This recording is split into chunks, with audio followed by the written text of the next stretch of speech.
Estamos aqui hoje nesse Vanguarda Comunidade falando a respeito de defeitos de nascença. Quem está comigo partilhando desse conteúdo é o Dr. Alexandre Moassab, que é ultrassonografista, nascido em Pindamonhangaba. Alexandre, é isso? Não, eu sou nascido em São Paulo, mas os meus pais são nascidos em Pindamonhangaba. Eu acabei crescendo então aqui você é do Vale do Paraíba, você é nosso, né? Eu também não sou daqui não, mas já me sinto do Vale também. Nós estamos aqui detectando essa questão dos defeitos de nascença. A pergunta que eu te faço é se eles podem variar de moderados a severos e o grau de percepção disso ainda no ventre materno. Vamos imaginar, por exemplo, fenda labial e o pezinho torto. Às vezes é isso que se pode perceber, né? Agora, perda de audição já não é possível mais, né? Tem que fazer o teste, né? A parte, como eu disse, a parte física, a gente consegue ter um índice de detecção muito boa. Por exemplo, um pezinho torto, os índices de detecção pelo ultrassom especializado chegam a 100%. 100%, A fenda labial aproxima disso, 95%, 90%, 95%, a fenda labial exclusiva. A fenda palatina já tem um índice de detecção muito mais baixo. Na literatura internacional, a gente vê algo em torno de 30%, 40%, assim mesmo quando associada à fenda labial. Quando exclusivamente palatina, já tem um índice de detecção menor, é mais difícil. Como que você lida como é que nós podemos, por exemplo, ter acesso à informação das cirurgias que são feitas ainda no útero dos bebês quando detectados pelo ultrassom os defeitos que eles têm? Às vezes cirurgias cardíacas, às vezes alguma coisa assim. Qual é o impacto desse tipo de cirurgia de alto risco, né? Essas cirurgias são de alto risco. Hoje elas são reservadas para alguns casos muito particulares, muito especiais.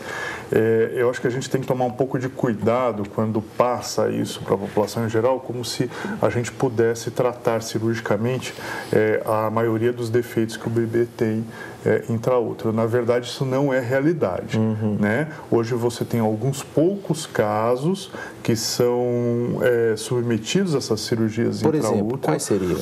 Por exemplo, uma cirurgia que é a mais comum hoje intraútero é a de separação dos vasos placentários de fetos gêmeos, né? Então, existe uma síndrome de fetos gêmeos que é a síndrome transfusor transfundido. O que acontece? Existe uma interligação dos vasos quando é uma placenta única e você precisa, através dessa cirurgia intraútero, você entra com um laser e queima separando as duas placentas, como se separasse uma única placenta em duas, mas só do ponto de vista vascular. Então você cauteriza aqueles vasos que estão se comunicando de um feto para o outro, que estão provocando as alterações no feto, e aí você consegue diminuir os problemas que essa transfusão feto-fetal estão provocando nos dois fetos, levar essa gestação um pouco mais à frente e ter um bom resultado pós-natal. Essa é uma das mais comuns hoje, a gente tem acesso a elas aqui no Brasil, a esse tipo de cirurgia aqui no Brasil.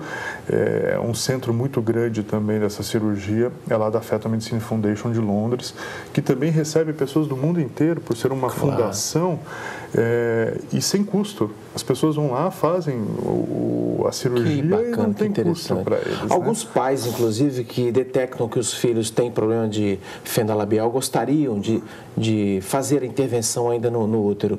Isso é possível? Ou nesse caso... Latina, se não do mundo, que faz correção de fenda labial e palatal.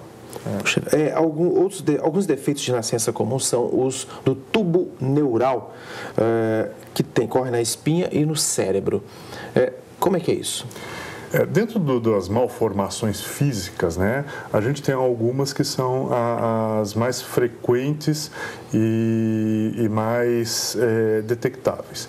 Entre elas, as alterações cardíacas e as alterações do tubo neural, da formação do sistema nervoso central. Então, você tem desde as anencefalias, que há pouco tempo também rondou a mídia aí, né? Até mesmo com decisão do Supremo Tribunal, tal. Se permitiu ou não o aborto da criança. Eu não vou dizer aborto porque a gente fica assim, né? Mas a interrupção eletiva da gestação, né? Isso. Porque eu acho que essa é uma outra questão que entra no campo da bioética, né? Da ética, que a gente também vem abordando aqui no Vanguarda da Comunidade. E se a gente fala aborto, dá a impressão daquela coisa de fundo de quintal, né? Aquela coisa, não é uma o caso. interrupção seletiva da gestação, né?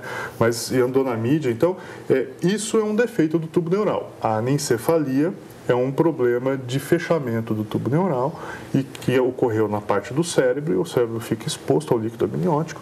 O líquido amniótico agride esse tecido cerebral e destrói praticamente esse tecido cerebral como um todo, permanecendo apenas a parte essencial à sobrevivência, que comanda o coração, que manda o estímulo para o coração. De acordo com a estatística, esses problemas afetam em torno de 1 a cada 1000 bebês. Ou seja, é raro, mas pode ser sério. Mas geralmente é sério. São defeitos muito sérios.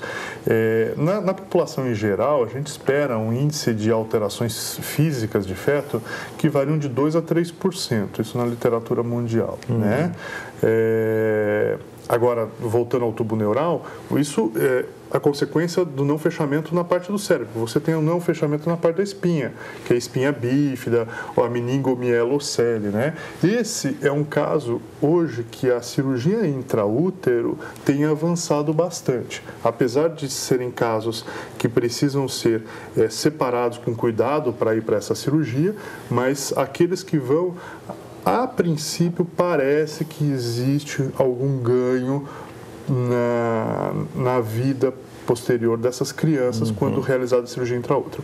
Como é uma coisa muito nova, ainda precisa de mais estudos. Esses estudos estão acontecendo aqui no Brasil e no resto do mundo, e eu acredito que em breve a gente deva ter informações mais fidedignas em relação a isso. Eu estou aqui com o Dr. Alexandre Moassab, que no próximo bloco do nosso programa vai dar dicas importantes para você pai, para você mãe, de repente, se for o seu caso, do primeiro filho que está nascendo, ou então de outro filho, conforme ele disse. Todo nascimento é único. É importante saber essas orientações sobre o que fazer para que a sua gestação seja bastante tranquila, e isso vai afetar com certeza o seu bebê. Daqui a pouco, até já.